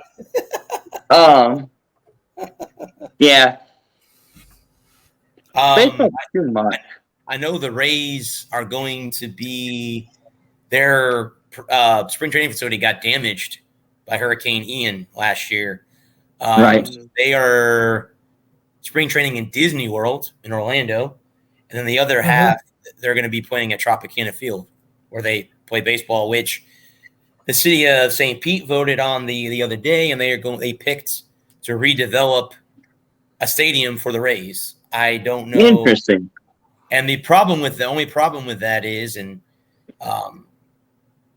it hasn't worked. I don't know why they would want to rebuild a stadium on that site. It's not working. It needs to be moved someplace else. And I just finished my Rays article. It'll be up this weekend, as I'm, of course, trying to get credentials for that as well. But I mean, it comes down to it doesn't work in St. Pete. So why would you want to spend the money there when you can redevelop that land, put condos in a shopping center or bars or whatever, and bring downtown St. Pete more that way? Because again, and as you guys know, being around sports as much as we have, what is like when you walk out of a major stadium, what do you see? Bars, restaurants, entertainment, right? Mm-hmm. Where Tropicana Field is in St. Pete, which is about 20, 25, 30 minutes, depending on what kind of traffic in St. Pete from where I'm at now. Yeah. There's to get to a bar, there's a bar right across the street, but the rest of the entertainment district in downtown St. Pete, you have to go 2 or 3 miles into the city. So that's why it's not popular. You walk outside of Fenway Park or Yankee Stadium or, Comerica, is that where the Tigers play? Am I getting that right? Yes. Yep. Yes. When you walk out of Comerica, there's stuff around that you can go. You're right downtown. Right. Where Tropicana Field sits, there's not anything. Nothing. You have to take a bus or drive back into the city. And who's going to do that? If you get loaded into a game, you can't drive. Right. And you're not going to be able to walk. So unless you Uber and you got to pay money for that, or you wait for a bus to take you back, You have to pay for it as well. That's why they want to build it in Ybor City, which is kind of like a club district in Tampa. And that's why they want to put it there, because there's so much entertainment, like Amalie Arena where the Lightning play, Channel Side Drive. There's bars and restaurants all the way down Channel Side Drive.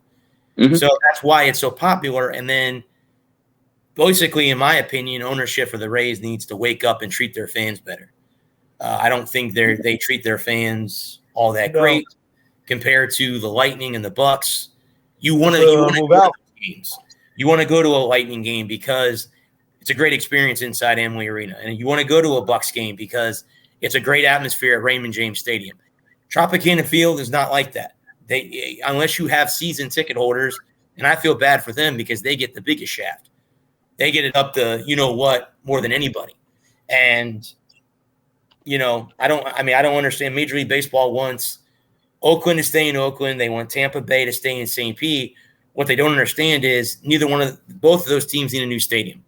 I think Oakland's going to move to Vegas. I agree. Within 5 years, they're going to move to Vegas. I think it's going to come down to I forget the name of the guy that owns. I was watching Moneyball the other day. I've watched that movie like 2 times over the weekend, but I forget who owns the A's. I forget the owner's name. But I wouldn't doubt if they say, "Hey, we'll pay for a new stadium in Las Vegas instead of you fighting with Oakland." Yeah. And the Coliseum is in worse shape than Tropicana Field is. Right. So, I mean, the Coliseum is old. A dump. I mean, it's a dump. And it's sad because the A's are a decent baseball team. And they're not a big market team. They're not the Yankees. They're not the Red Sox. They're not the Dodgers. Not the Phillies. But they're like the Rays. They're a small market baseball team. But if you move them to Vegas, they're instantly a big market. I was going to say they become a big market team at that point because if you think too, Bud,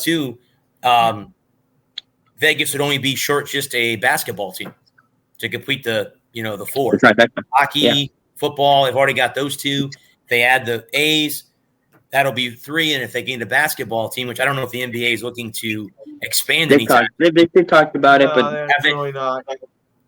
They make it 5. You can put them on a soccer team in. You want to go for 5? Adam Stern, they got the racetrack there in Vegas. I mean, Adam Stern kicked around the idea of expanding, but it's nothing serious. It's one of those if we could, we would, but we can't, so we won't kind of deals. Right. I mean, it's the sports mecca right now. It's a growing market. It's a booming industry. I mean, and the big thing like you were talking about with St. Pete is there's the converse of what you're talking about with St. Pete. If you're downtown Vegas, there's everything to do. You can one of the things that the Ilitches did, and you're talking about fan experiences at Emily Arena versus Tropicana Field. One of the things the Ilitches did is they moved up the start of the hockey games on Sunday night. They moved them to 5 p.m. so people had time to go to a bar, go to a restaurant, do things outside of the hockey, after the hockey game. They were complaining that, by 9, when a hockey game gets over at 9:30, 10 o'clock, it's time to go home. Can't do anything. Can't go to business owners were saying, like, we don't see the appreciation of the crowds. There's 20,000 people that go to a Red Wings game on a Sunday night. This was like 15 years ago when the Wings were a good team, but there's 20,000 people downtown on a Friday night, and we don't get that traffic because they all got to go home. So the ownership went to the league, and the league said, yeah, okay, we'll move your Sunday night games to 5 p.m. And it's been a huge boon for business owners downtown. The casinos and the restaurants and the bars, they've all seen tremendous upside.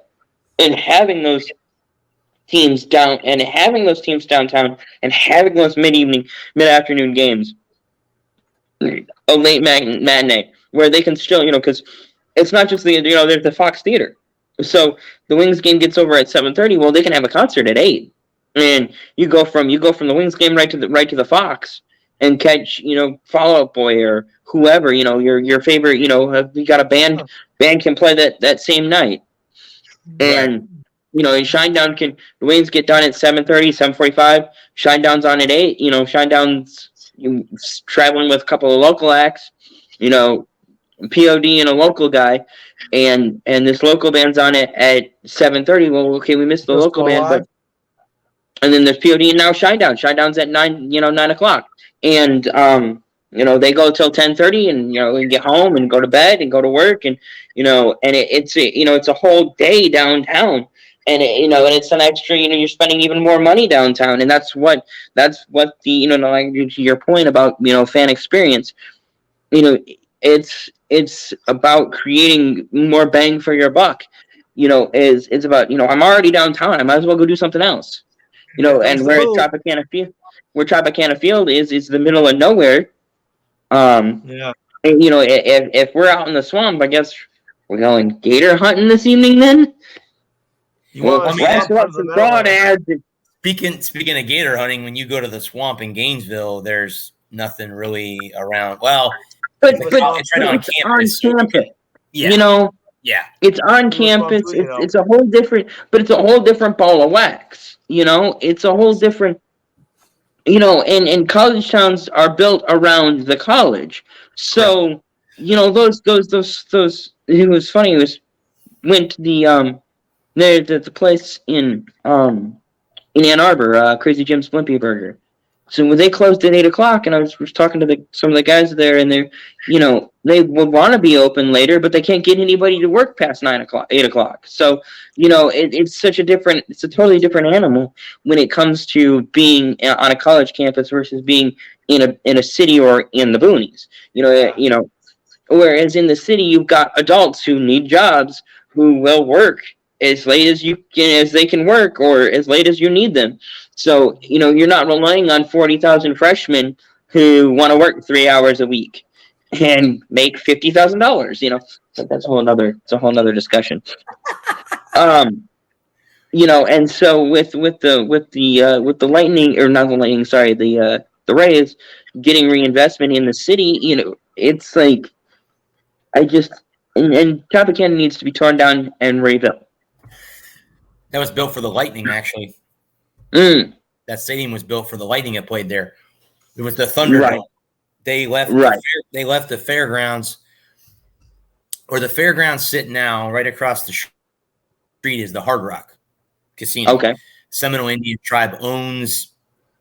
I mean, they own all land everywhere. Yeah.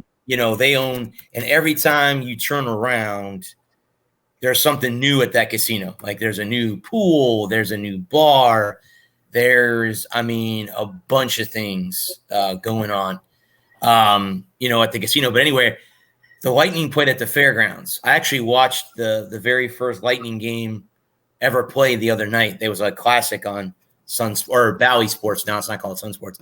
Bally Sports. Yeah. And they beat the Blackhawks 7-4 game. And one of their players had 4 goals in the game. So he scored more than half of the game. But they moved from the fairgrounds to the Thunderdome, or what is Tropicana Field now. And then they moved from there to what originally was called the Ice Palace. Go figure. That's what they called it, the Ice Palace. All right. Changed name to Amalie Arena because Amalie Motor Oil. I have a funny feeling that Jeff Finnick, who owns the Lightning, must have a huge amount of stock in that company that he's getting paid a boatload of bucks to put their name on that arena, and right. I still can't figure out what the hell Motor Oil has to do with hockey, but hey, you know what? You know what it has to do? It has to do with paying the bills. Well, you know what? It might be put in the Zambonis that clean the ice. So there you go. Yeah, there you go. There you go. I'll take whatever sponsors want. Yep. I ain't afraid of anything.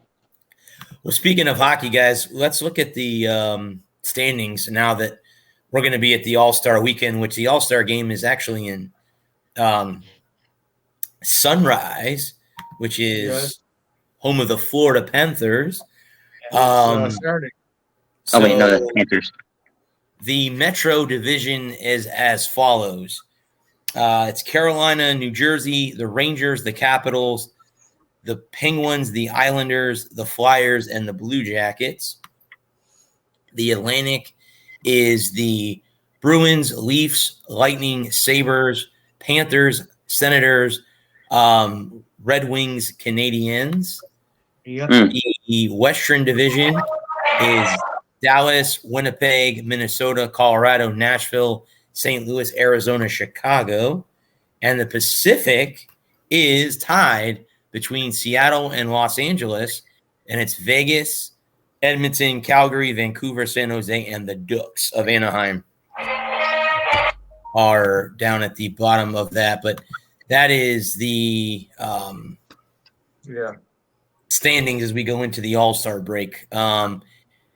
I know in the All-Star game they split it up by they play 3-on-3 Yes. All-Star game now. And they split them up in divisions by players, whatever. I mean, the standings are pretty close in some of those divisions where like 2 points separate. Like Vegas is only 1 point behind Seattle and LA. So it's not like that coming.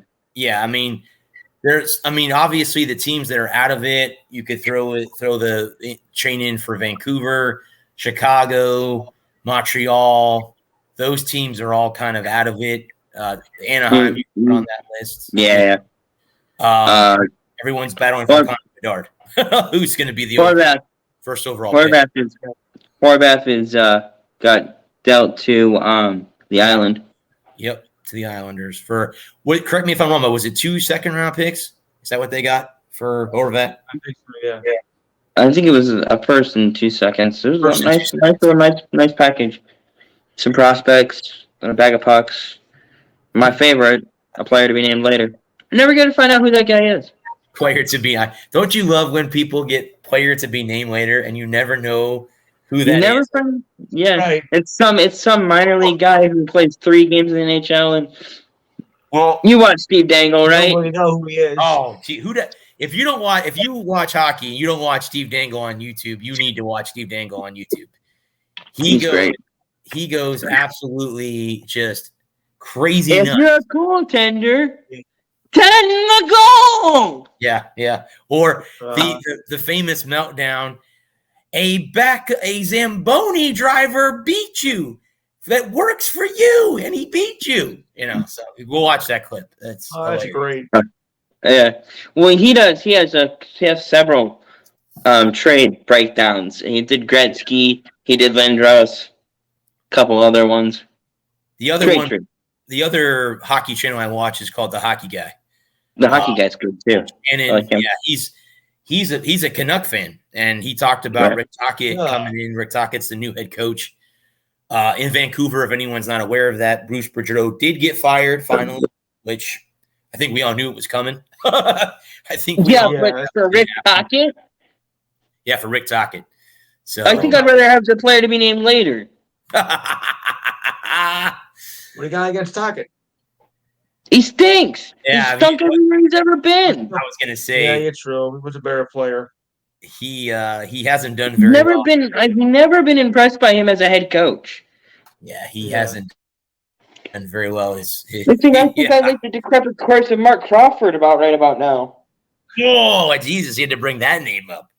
He had to bring that name into it. Well, he was the most. He was the worst. Give you that. He was the most worst successful coach that I could think of offhand. Oh, yeah, okay. I mean, that's. I was just thinking about we were talking about the Wings and Avalanche earlier. Crawford was their Mark Crawford, Colorado, Colorado head coach, and it was the worst best coach I could think of.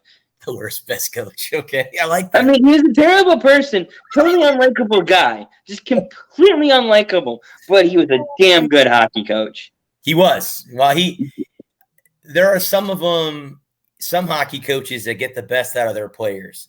And Mark Crawford was one of them. He was one of them. He was one of those guys that, like you said, wasn't very well liked. He didn't care if he was liked either. But he was respected by his players, and I think he was respected by a lot of his peers as well. I don't think Scotty Bowman had him very high on his Christmas card list, though. No, I don't. I don't think either one of them were writing Christmas cards to each other. In all honesty, when they say no love lost, there's just a picture of those two in the dictionary. Exactly. I still remember Crawford and Bowman just inches. If that glass hadn't been between them, they'd have beat the hell out of each other. That would have been something cool to see at a hockey game. Not players fighting, the coaches fighting each other. Just they were The coaches fighting each other. Just this far from Bowman's face, and Bowman's just standing there laughing, just eating it up. Crawford is losing his mind. Who was it that John Tortorella? He was in Vancouver, right? He went into the Calgary locker room. I was just watching that video a couple weeks ago, and I don't remember because it's been like the 15th anniversary, and they were asking the guy about it on, I think it was on TikTok, and I don't remember. They grabbed him, and was it Sador that he was fighting? It might have been. It might have. I don't remember. I have to go back and watch. But Torts is another one of those guys that he's not well liked. He doesn't really get the most out of his players either. Unfortunately. He did in 2004. Yeah. He did in 2004. Talk about a one-hit wonder, though. Yeah. Yeah, because he hasn't really done much after he hasn't done much. He hasn't done much, after he left Tampa, after that team imploded and he left, and they were left to pick up the pieces, and kind of got old, and Hubba Woolen got old, and St. Louis got old, and Vinny got. Yeah, they had to go young. They had to get young and get experienced.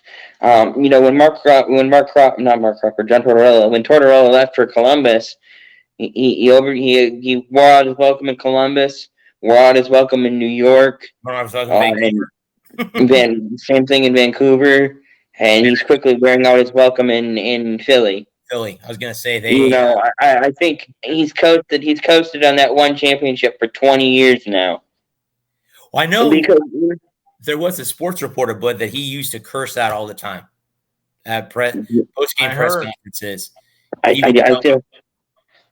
think and all that stuff. Yeah, I think he just had a dartboard in his office with all of the team reporters, and after the game, he went in, he threw a dart, and he picked that reporter that night to just give him the business. Because I wouldn't be surprised. Honestly, I wouldn't be surprised about that either. Because he was like, he's just, they talk about, player coaches and, the buddy guys kind of like, think of Mike Martz, or who was in San Francisco at the end of the Niners, at the end of the 90s. I can see his stupid face. He was in Detroit. Mm-hmm. Bummer. I was part of that Giant. Lou should know. He was part of that Giants-Niners game at the end of the 90s.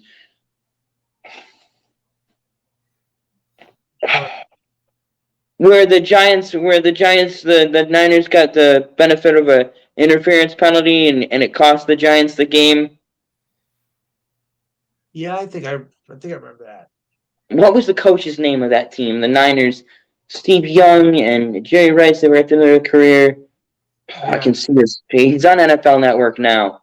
Steve Mariucci. Thank you. Yeah, Mooch. The player coaches, guys that guys that are well liked by the by the team, and you got the other, the hard asses like Bill Belichick or Bill Parcells, and kind of to get back on point. To get back on point, Torts is not liked by players or the media. He's just not a likable dude. And when you're not liked by the fans or the players, and it's hard to get them to respond to what you're saying on a night in, night out basis when you're just a hard ass, and you don't have, you can be a hard ass like a Nick Saban or a Jimmy Johnson, screaming, yelling, carrying on, cussing, swearing, a Bill Cowher type head coach, with John Gruden with the spittle and the antics. But when you are that guy, it's got to make sense. You've got, okay, he's losing his mind, but he has a plan, and we can see we can see what he's trying to accomplish here, right? With Tortorella, it's just spitting into the wind. It's all bluster, it's all hot air. He's screaming and going, running himself ragged, cussing and swearing and carrying on like an a-hole. And at the end of the day, it's like, okay, whatever. I just kind of that's the feel that I've gotten from every place he's ever been outside of the 1 year in Tampa. That's Torts for you. He's losing his mind again. Well, I mean, I think the Lightning now have one of those players coaches. I think John Cooper, players coach. And there's a lot of them there's a lot of them in every sport. I mean, there's a lot of coaches that players will go to. And I think before Vancouver let Bruce Boudreau out the door, the fans and the players both loved to have him as their coach. Unfortunately, the general manager didn't want him. Ownership wanted to keep him, but ownership said, you know what? Okay, I'm throwing up my hands. White flag is up. Get rid of him. If you want to do that, do whatever you want. Do what you want to do. The issue that I have with it, or what could possibly happen with it, is Vancouver could end up being like a Buffalo, where it takes 6, 7, 8 seasons to get back to being irrelevant or relevant again. You know what I mean? It's going to take a while. It's going to take 3 or 4 seasons. It's going to take 3 or 4 seasons for them to just get to irrelevant at this point. Well, yeah. I mean, they're so far below irrelevant that it's going to take a couple of seasons for them just to get irrelevant, get to irrelevant. You know, and you know, and I think that Vancouver's a yard sale right now. Everything's up for grabs, and I meant fire sale, but yard sale works too. I like it. A fire yard sale. Yeah. The yard's on fire. I'm gonna offer you 26 cents. Lou will have to throw in his Dine Knots video collection and get 27. Okay. It's an Animaniacs reference for all my 90s babies out there. I know what it is. You know, and I always want to be Wacko. I like Yakko was my favorite. Yeah. You know, and I guess we can kind of do you want to end the show with the NFL or the end of an era, as it were? Yeah, we can say that. I don't believe that Tom is coming back. I don't think so either. And I heard before. Well, I think it's different. It's different. I think it's different this time. It felt different. He felt happy. Yeah. He looked happy. He looked content. Yeah, his kids are going to play a factor into him staying retired this time around. I think the biggest thing was his marriage dissolved, right? Correct. You know, and he just, I was thinking about this earlier in the week. I was thinking about how, even when Tom Brady is mediocre, he still has a Pro Bowl career or caliber year. Any other quarterback, is 25 touchdowns, 8 interceptions. I didn't look up the numbers. I meant 3,500 plus yards, 64% completion rating. It's a good year. But when you're the GOAT, and it's one of your worst, when what an average quarterback would look at as a good year is one of your worst years. Father Time is undefeated. Well, I like the message, Bud, you sent me the other day. So are we all going to get tickets to 2029 in Canton? Are we all going to 2029? 28. 2028. The 3 of us, are the 4 of us going to go? I'm going. I want to be there. I want to be there. I'll be there. I'll go with you. I'll go. Road trip, baby. Road trip, baby. I'll wear my Tom Brady Patriot jersey because he should go into the Hall of Fame as a Patriot. I can't see him going in as a Buccaneer. But we'll see. I doubt he would go in as a Buck. Robert Kraft wants him to resign, sign a 1-day contract with the retire with the Pats to retire as a Patriot. Yeah, I saw that. I was going to say he would. And I was saying, that's kind of what I was thinking about. Is the fact that it's going to be totally weird. It's going to be Peyton Manning all over again. When Peyton hung him up, and that was the end of and it was officially official. He was done, and everybody knew he was done. Right. And Peyton Manning has a lifetime supply of Budweiser, and Tom Brady has a life supply of kombucha. So there's that. Well, I mean, if you think about it too, it's an end of a era as far as quarterbacks go. Yeah. the last Yes, pocket yes. passing quarterback. Right. That was left, and now they're gone. Now it's the Josh Allens, the Mahomes, the Justin Huberts, kids like that now. Jalen Hurts, you can go down the Trevor list. Lawrence, Trevor the Lawrence. mobile quarterback. Yeah. Kind So of. I think and this is cyclical because we had that at the end of the '90s. We had Donovan McNabb and Randall Cunningham, Dante Culpepper, those kind of guys. mhm. But the difference between the Michael Vick and Jalen Hurts is Jalen Hurts can throw the football. yeah, well, that's the difference between Kaepernick and Russell Wilson. Wilson could, Yeah. Wilson can. I mean, that might be the best thing too. For the Broncos is getting Sean Payton. Sean Payton. That might help That's him great. out a lot. Right. So Denver. I think Denver won. Yeah, I agree. I agree with that. I think what they gave up was worth it. To get Sean Payton, I think it was worth it. I really do. I would have made that deal in a heartbeat. Well, I mean, a lot of people in my area are glad he's out of the NFC South. Yeah, no. So he's out of. I just think the Bucs are kind of screwed for the next 10 to 15 years. They're 55 I'm sorry, over the cap, so they're under some cap casualty, and they They got just to don't. They're in a lot of cap guys. room. They have no quarterback. Their defense is old and falling apart. They have no number one wide receiver. I mean, they have Mike. They have Evans and Godwin. Mike Evans and Chris Godwin, but Godwin. and they're 2 years from being old. They're two. Their defense. There. I mean, you have Devin White, who they drafted a few years ago. They have Antoine Winfield Jr.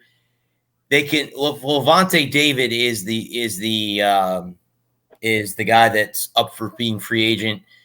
They don't know if they're going to bring him back. He's been one of the longest tenured Bucs. He was here when they were losing. So back, he's been through losing years, and then of course winning the Super Bowl a couple of years ago. But I mean, and now, yeah, so he's gonna want big boy money. Well, I mean, he either will sign a contract and retire as a Buck, or he will go someplace else. I still think at the end of the day, he'll be in the Bucs Ring of Honor because he was one of the. Yeah. Uh-oh. Mm-hmm. It's the end of the show. That's a first. That didn't happen until the end of the show. Okay. Yeah. Well, maybe it wasn't the old computer. Well, maybe I don't know. I'm still here.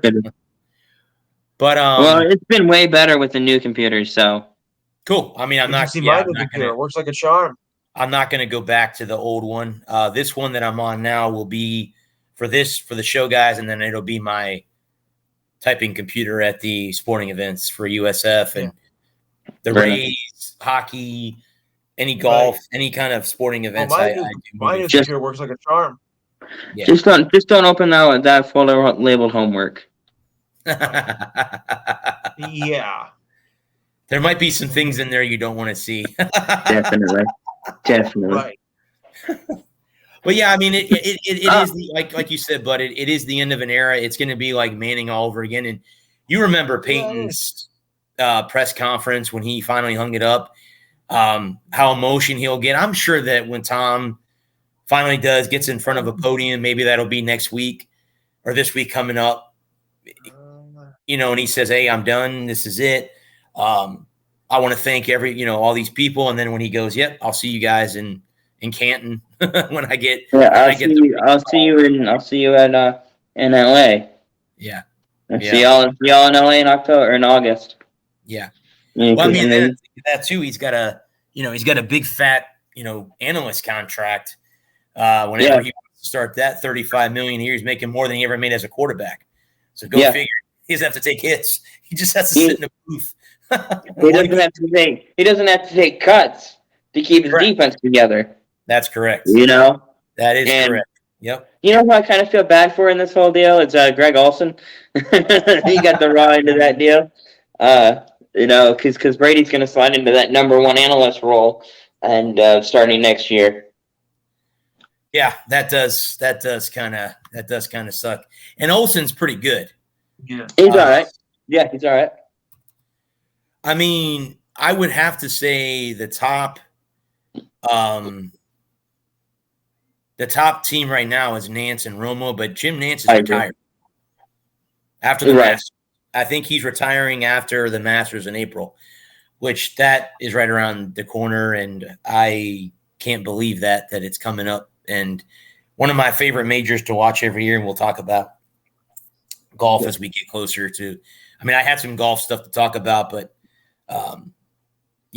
it's the end of the show, and I don't want to bring that up now. Kind of. We could talk about golf rivalries next week, guy. Yeah, definitely. You can't put Tiger in there because Tiger really never had a rival. So, because I don't really consider Phil a rival. No, I mean, it's hard to be a rival when you're getting your ass kicked week in and week out.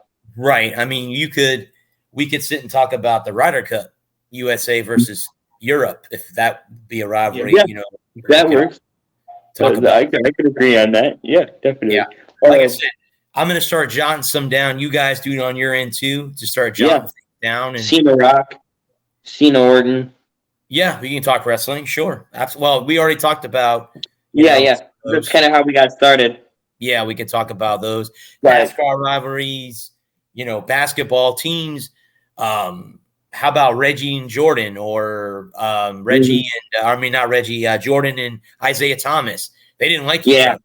I mean, don't like each other. Still don't like each other today. Some 30 years on, and they still don't like each other. Because didn't Jordan kick him out of the All-Star game or something? They went. Yeah, it's kind of a group agreement that they weren't going to let him play on the Dream Team. Oh, that's what it was. Okay. Because they didn't like him. Because Jordan didn't like him. Yeah. Well, guys, it's the end of the show. Do anybody want to say anything before we close out everything? Augment Nitwit, Blubber, and Tweak. Okay. Let me say thanks to everybody that tuned in. The show will be on our YouTube channel, The Walker Report. Head over there. It'll be up as soon as the show is over. So we can go ahead and start sharing that out. But anyway, guys, Lou has a show on Saturday. Check out the rest of In the Zone sports shows. We are on Roku TV, $4.99 a month. Head over there if you want to sign up to watch us live on TV.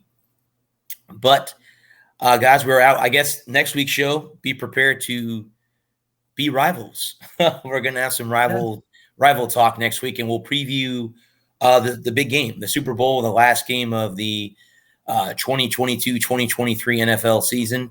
So we'll talk about that. And then, of course, down the road in April, we will watch the draft. That's always an interesting show because we fell asleep the first year. And last year, I think we made it. Last year we made it through the first round. Yeah, last year we made it through the first round. Last year we did make it through the first round. It's a good show. It's a fun show. Definitely one of my favorite shows of the year. But like I said, guys, we'll have a fun show next week. I think this year's draft is going to be just as good as last year's draft. A lot of surprises in the first round. A lot of stuff to talk about. The first draft we did, the first round was pretty predictable. Correct. So I think last year's was a lot more fun. It was a lot more things to discuss. So I'm looking forward to that one. Is it April yet? Yeah, it's getting there. We're 2 months away. Until then, guys, we are sponsored. I can't wait for May. We are part of In the Zone Sports Talk Radio. We're part of NGSC Sports. Thanks to our sponsors, TradingZenSpaces.com and Garrett'sCarrots.com as well. Still working on a new one. I'll have the new one hopefully here in the near future. But until then, guys, everyone, stay safe out there. I am the sports nerd, Bradley Walker. Peace. That print, send it.